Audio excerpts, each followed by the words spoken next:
भारत को 2047 तक विकसित राष्ट्र बनाने के संकल्प के साथ चल रहे मोदी जी ने पर्यावरणीय जिम्मेदारियों को भी बखूबी समझा।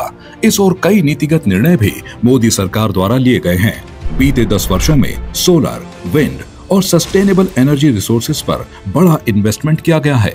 मोदी सरकार के इन प्रयासों से न सिर्फ भारत के इकोलॉजिकल कमिटमेंट्स पूरे हुए हैं, बल्कि देश ने रीन्यूएबल एनर्जी प्रोडक्शन कैपेसिटी में भी कई गुना विस्तार कर पाया है। भारत ने 2030 तक गैर जीवाश्म स्रोतों से 500 गीगावाट रीन्यूएबल एनर्जी कैपेसिटी जोड़ने का लक्ष्य रखा है।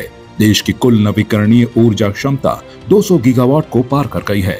सेंट्रल इलेक्ट्रिसिटी अथॉरिटी के अनुसार कुल नवीकरणीय ऊर्जा पर आधारित बिजली उत्पादन क्षमता अब 217.62 गीगावाट है। यह उपलब्धि स्वच्छ ऊर्जा के प्रति भारत की बढ़ती प्रतिबद्धता और हरित भविष्य के निर्माण में इसकी प्रगति को दर्शाती है। भारत की कुल बिजली उत्पादन क्षमता 466 गीगावाट तक पहुंच गई है, जिसमें नवीकरणीय ऊर्जा समग्र बिजली मिश्रण का एक अहम हिस्सा है।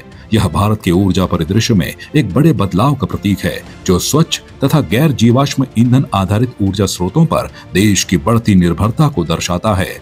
विभिन्न प्रकार के नवीकरणीय ऊर्जा संसाधनों का इस प्रभावशाली आंकड़े तक पहुंचने के सफर में योगदान रहा है। ये नवीकरणीय संसाधन साथ मिलकर देश को पारंपरिक जीवाश्म ईंधन पर निर्भरता कम करने में मदद करते हैं, साथ ही टिकाऊ और मजबूत ऊर्जा भविष्य की ओर ले जाने में मदद कर रहे हैं। भारत की पेरिस समझौते और ग्लासगो COP26 में की गई प्रतिबद्धता जलवायु परिवर्तन से निपटने में दिखती है। भारत ने 2030 तक उत्सर्जन तीव्रता 45% तक घटाने और कुल विद्युत क्षमता का 50% गैर जीवाश्म ईंधन स्रोतों से प्राप्त करने का संकल्प लिया है। 2070 तक नेट जीरो उत्सर्जन का लक्ष्य रखा है। साथ ही भारत पर्यावरण अनुकूल जीवन शैली को भी बढ़ावा दे रहा है। 2030 तक देश का annual green hydrogen production 5 million metric ton हो। मोदी सरकार इसके लिए मिशन बनाकर काम कर रही है।